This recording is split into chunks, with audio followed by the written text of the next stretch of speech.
Hi guys, hope you all are doing well. Let's see, welcome to day 29 of our daily lessons in Witchcraft.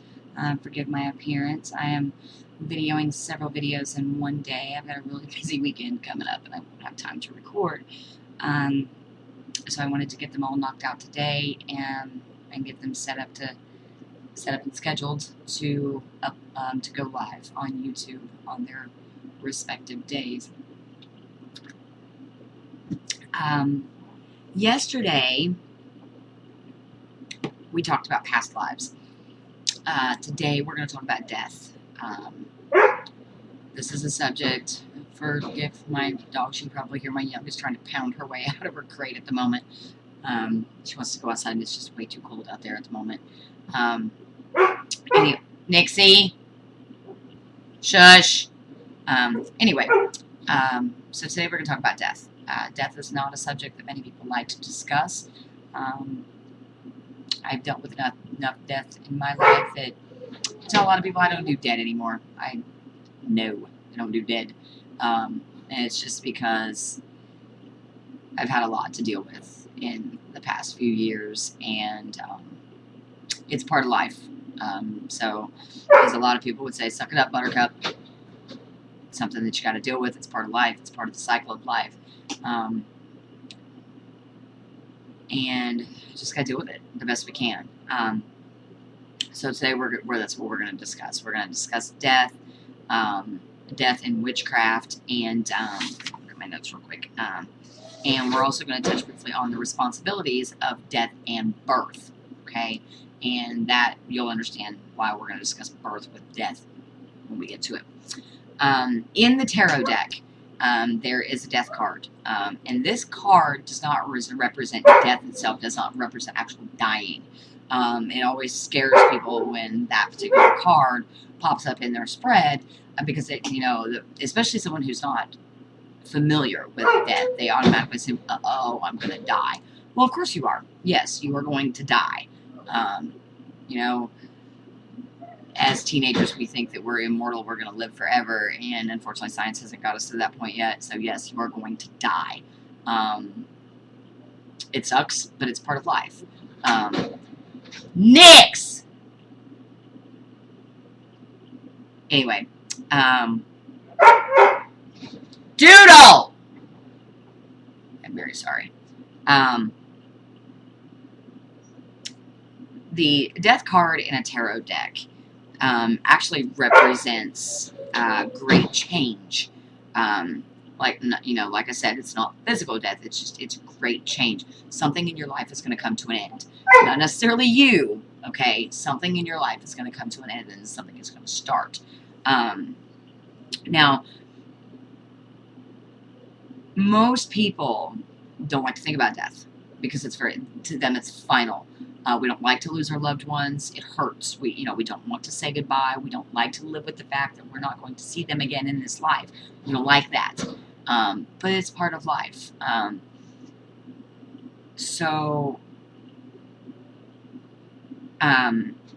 for many of us, death is a mystery, because, we want to know what happens next. What is there life after death? I believe there is. Many witches believe there is. And so, for us, it's a very alluring mystery. Azrael is the angel of death. Azrael is... Make sure I spell this right.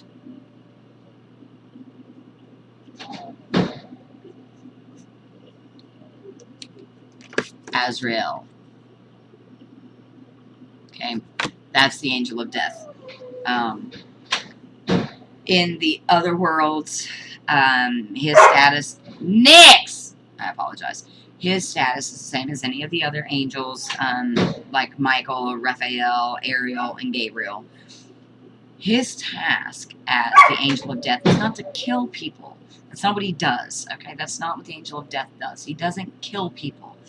What he does is he will take the person who has passed away and take them on when it's their time to their appointed place. Wherever it is that they're meant to go, that's his job. He takes them to that place. And he's probably, I would imagine, the loneliest of all the angels. And if you want to learn more about Azrael, I recommend that you do some research. He's a very intriguing angel. Like I said, he's the dark. He's the darkest of them all. Because he's the one that has to take our beloved loved ones. He's the one that takes them to their next plane of existence. He doesn't kill them.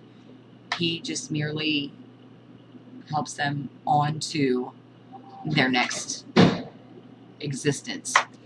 Now, one of the easiest ways for me, and for a lot of witches that I know, to come in tune with death is to visit graveyards.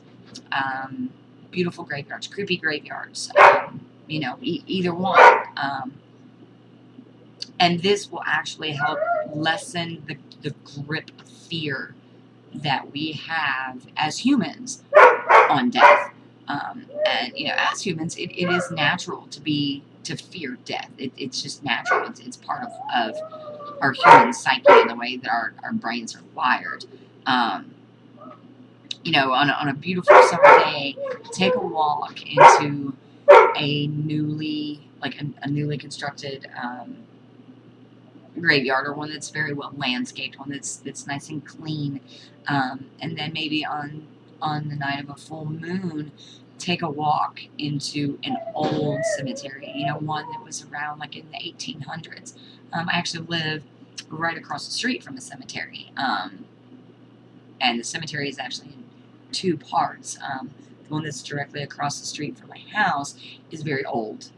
We actually have gravestones out there that are from very early 1800s, and a lot of them are children. The town that I live in was a very, very big mining town, and used to be very prosperous. Now, not so much. We have a population of 228, and it's a little hole in hell. Because I believe hell is our existence now, and I hate this town. One of these days, I'm going to get out of here. So try that. If you have a fear of death, Nix, stop. If you have a fear of death, try that. Try walking through a graveyard, and just open yourself up to the realization that this is part of life. It is part of the cycle of life. It will happen. There's nothing you can do to stop it. And look at it this way. It's not only is it an end to this current life, but it is the start of a beginning of a new life. So that in and of itself can be very exciting. In witchcraft, we have... I apologize. Give me 2 seconds so I can let these dogs out, because otherwise she's not going to stop.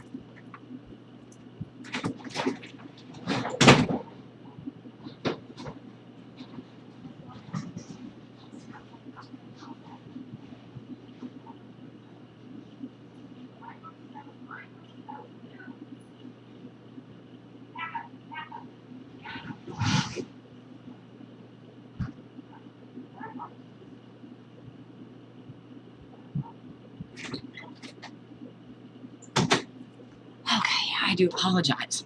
I have 3 Dobermans in a pit boxer mix that know there's snow on the ground and they want to go play in it. So, back to what we were talking about.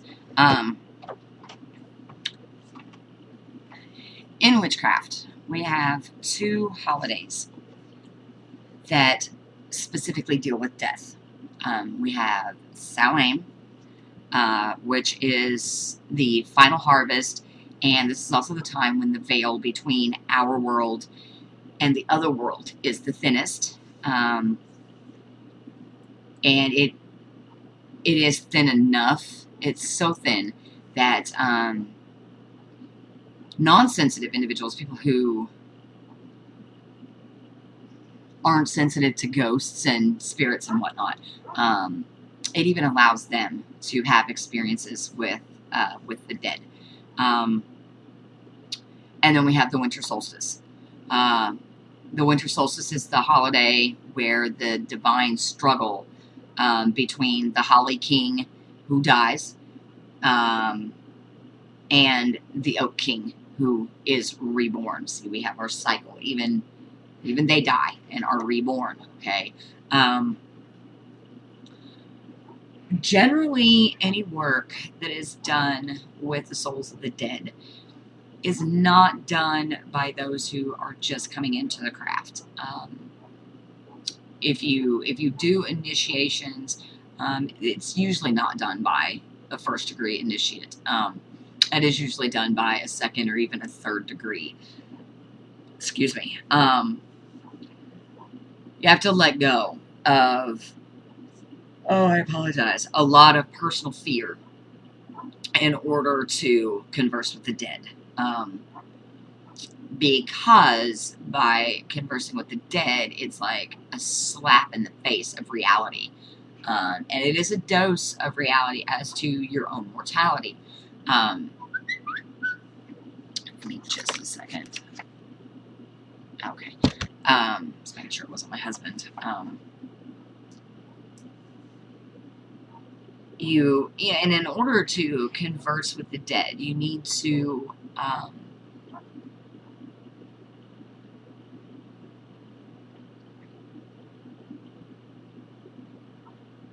have enough magical wisdom, talent, control, strength to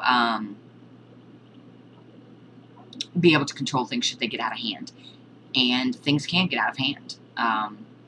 We're talking about spirits here, especially when you're dealing with those who, A, don't realize that they're dead, B, don't want to be dead and want to come back, and those that are malicious. So you need to have a lot of strength and control when dealing with the dead, because things can and will get out of hand. Trust me, it's not just a matter of they can, but they will. And if you converse with the dead and you haven't had a problem yet is the key word. I have been clairvoyant for as long as I can remember, and it took me many years to be able to just turn it off. Gotta learn to turn it off. Especially right now, considering the fact that I live across the street from a cemetery.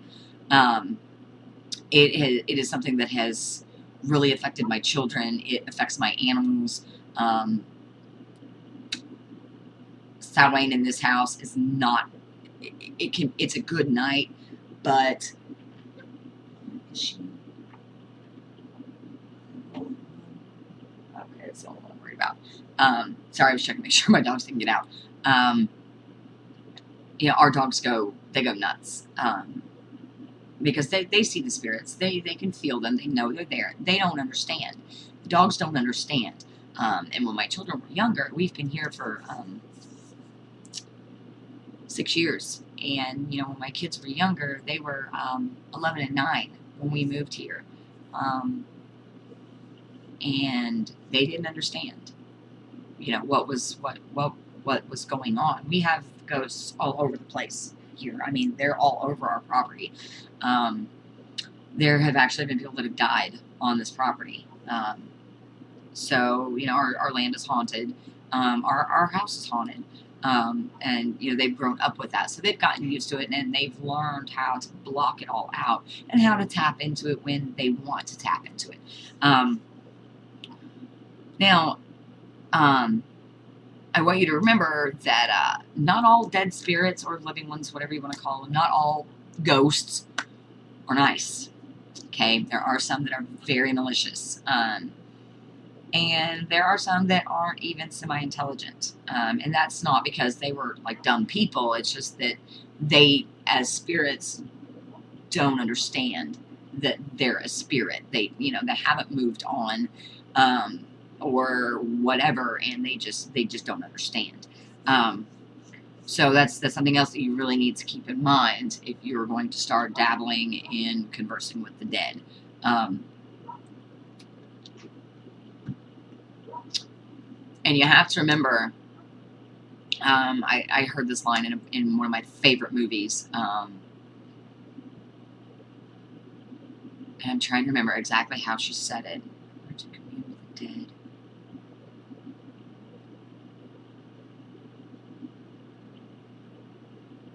In order to commune with the dead, you can't forget about the living, was one thing she said, and another one was, don't commune so much with the dead that you forget about the living.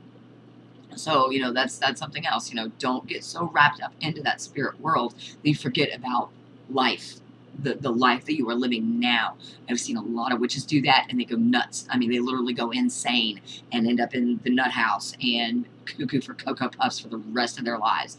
So, you have to be really, really careful. You have to be careful. I don't look at being clairvoyant as a curse anymore. It was a gift that I was given. It has allowed me to speak with my mother. It has allowed me to speak with my father and make peace with my father. And with other people that I've lost in my life. So for me, it is a blessing. To this day, I still have very, very, very, very vivid dreams of my mother. Very vivid. She's been gone almost 6 years. It'll be 6 years in September. She passed away of cancer, and I never really grieved losing her. I think it's because I celebrated her life and I celebrated her death, which can sound cruel. A lot of people are like, how can you celebrate your mother's death? I celebrated her death because she's no longer suffering. She's no longer hurting. She's no longer in pain. She's no longer sick. I celebrated her death because it brought an end to her suffering. And it also sent her on to her next life, if there's going to be one. So, I celebrated her, and that's what she wanted. She told us all, about 3 months before she passed away, she's like, when I die, I want you to have a big celebration. I want you to have a big barbecue and have a big old party. Don't mourn my death. I want you to celebrate my life. And that's what we did. That's what we did. And we do it every year. It's a thing that we do every year. So, that's how we deal with death. Now, there's no reason that you can't honor your ancestors, even if you don't choose to work with them. During Samhain, you can set out your feast for the dead, that is laid out and left for those who have passed on to feast. You can also take your traditional cakes and ale outside after your ritual for the same purpose. Now, what we do, and of course we do our jack-o'-lanterns. My kids are 17 and 15. They'll be 18 and 16 this year. And we still do jack-o'-lanterns. It's still fun. Who doesn't like to get in there and mess with all the slimy stuff in the pumpkins anyway? I'm starting to wake up now, so I'm getting a little loopy. My dogs are eating snow out of the swimming pool. Lovely. They have a little wading pool that they play in the summer, and it's full of snow and ice, and they're eating the snow. Dogs are right. Anyway, so what we do. Oh, my oldest is going to try to pick a fight, as if there's not enough snow to go around. I do apologize. Anyway, what we do on Samhain is we have our jack-o'-lanterns, and we will put them in the window or put them outside. If it's cold enough, we'll put them outside. And let them burn all night long. And we will also set a black candle on each side of the jack-o'-lantern. So if this is a jack-o'-lantern, we have candle on each side, a black candle on each side. We do not extinguish those candles. We let them burn throughout the night until sunrise. And then we'll snuff them out. Samhain is also a time for divination, which is when, which is another way of contacting the dead, of getting answers to questions that you may have. And I have to stretch. My back is killing me today. Oh my goodness. If you're going to use a Ouija board, first of all, be careful. Be very careful. It took me about 6 years to get rid of the Ouija board that I used to have. And I swear if that thing ever pops up again, I'll probably go cuckoo for Cocoa Puffs. We tried burning it. It wouldn't burn. Do it in the trash. Trash people actually picked it up, hauled it away. 3 days later, it was sitting on my doorstep. Be careful. I don't care for Ouija boards. I really don't. I don't like them at all. Some people do. And if you do, then that's fine. What is he doing?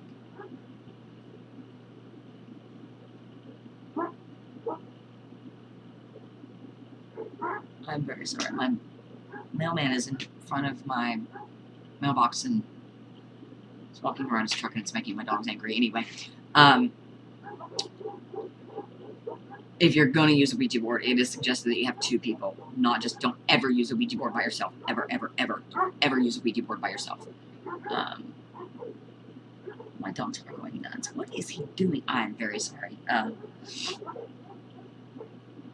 Any tool that you use for divination is acceptable, especially as a solitary witch.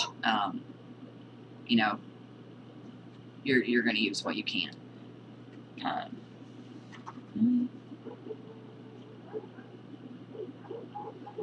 Anyway,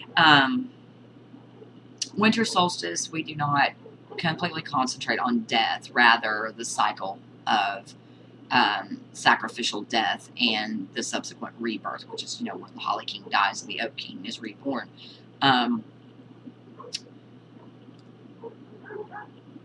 Many witches will concentrate on the cycle of life and their celebrations throughout the year rather than that of death.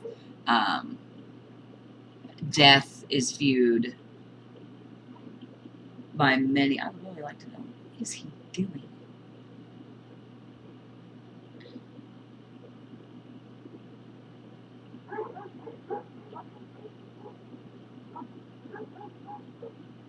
Oh, that's put a red piece of paper in my box. Very bizarre.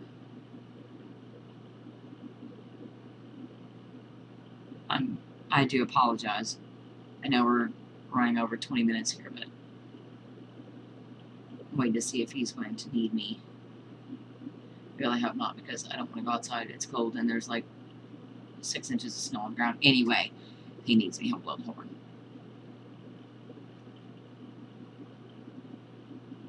Whatever. Anyway, so like I said, you'll have a lot of witches that will celebrate the cycle of. Well, apparently he doesn't need me. That will celebrate the cycle of life rather than death, because we view death as just a temporary condition.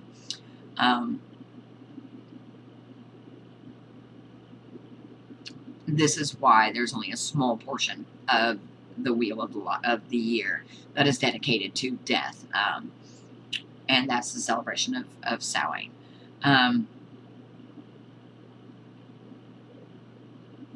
You will notice that many witches are very comfortable wearing black at any given moment in time. That's one of my favorite colors. To me, it's a power color. I don't generally wear bright colors. I'm wearing a hot pink today, just because it's what I grabbed out of the closet. But a lot of times, when you go to a funeral, everybody's dressed in black. Everybody's dressed in black. If you go to a funeral and you see someone dressed in all white, chances are they're probably a witch. For us, death indicates a more pure,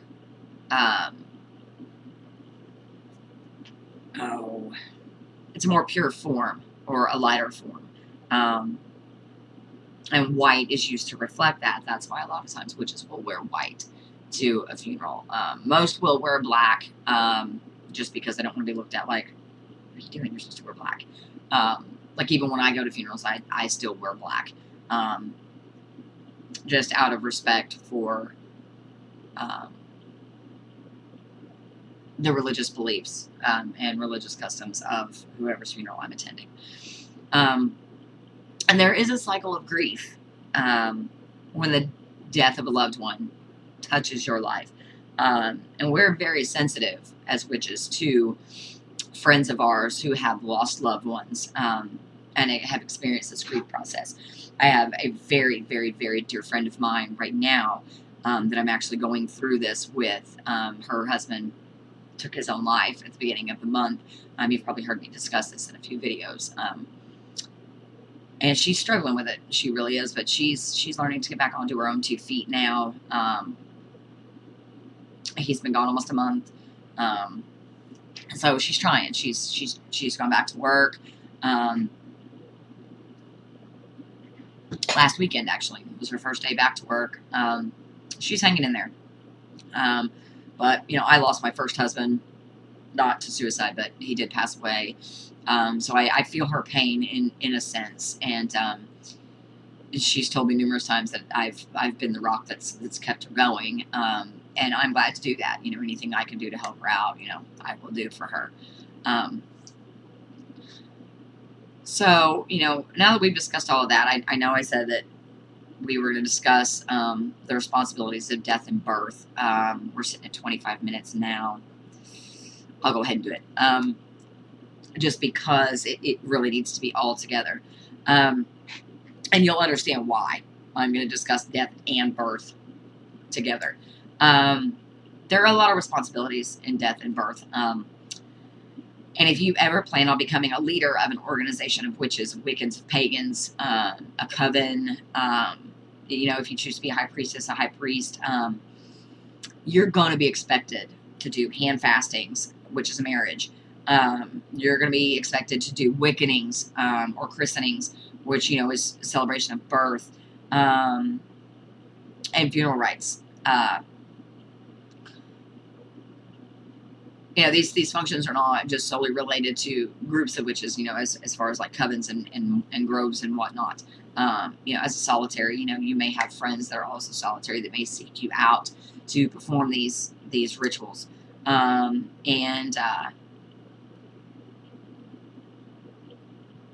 So you need to be prepared for it. You need to research hand fastings. You need to research wickenings or pagan christenings, and you also need to research pagan funeral rites. The only one of these three out of the hand fasting, the christening, and the funeral rite that you really have to worry about legalities is with the hand fasting, because it is a legally binding contract. Marriage is, you know, considered a legally binding contract. So, you know, you need to check your state. Even some states have different laws per county. The state that I live in Indiana, it's like that. We have different laws per county. As far as, you know, who can perform these, and what paperwork needs to be on file at your local courthouse. So those are things that you need to research before stepping into, to say, yes, I will do that. Because if you don't have the proper documentation, then, you know, come tax time, whatever, you know, issues can arise, and we don't want that. So,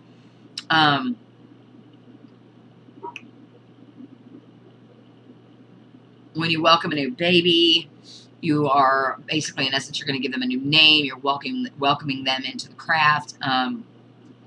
And you need to, before you choose a name for that baby, you need to consider the child's heritage, perform a specific meditation with that child as your focus. So that, sorry, my nose just today. So that you can come up with a magical name for this child. When it's time for you to bestow this new name on this child, don't give a gift that's a baby gift, because the parents are going to get plenty of that. You need to give something like jewelry, something that, like an amulet, you know, something that's going to hold power for the child, and it's something that they can carry with them throughout their lives. And, you know, later on in life, should they choose to follow this path, they will have that amulet already. Now, I know you're asking, why in the hell is she talking about hand fastings and christenings when we've been talking about death? Marriage is a partial death of ourselves. It is the death of our single lives, okay?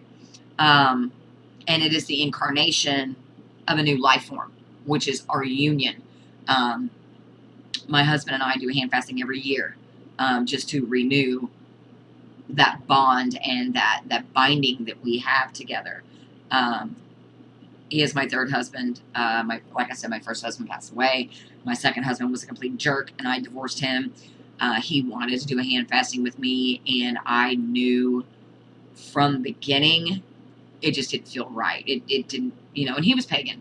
Very supportive of me as far as my religion, but it just didn't feel right.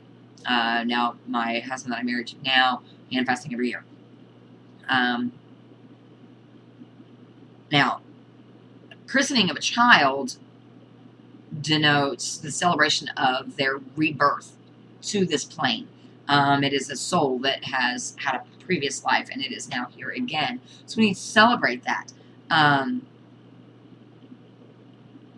And, you know, as an adult, it's your duty to protect that child until they can take over that function of protecting themselves. So that's that. That's where hand fastings and christenings or wickenings, whatever you want to call them, come into play as far as death. I want to thank you guys for hanging out with me again today. I am so sorry that it went 30 minutes because I had to spend like 10 minutes staring at the mailman. If you just found me and you haven't done so already, please click the subscribe button down below. If you found the video helpful or useful, throw me a thumbs up. If you have any questions, feel free to private message me on YouTube. No nasty comments down below. I will delete them and mark them as spam. I will put a link below to my book, Practical Magic for the Penny Pinching Witch. It's available in paperback and on Kindle. I'll put a link to that below, as well as to my Facebook page. Be kind to each other. You never know what battle somebody else is fighting. You don't want to deal with karma. She's not a nice one. Come back and see me tomorrow. We're going to talk about time and perception. All right? I hope you guys have a great day, and we will see you tomorrow. Bye, guys.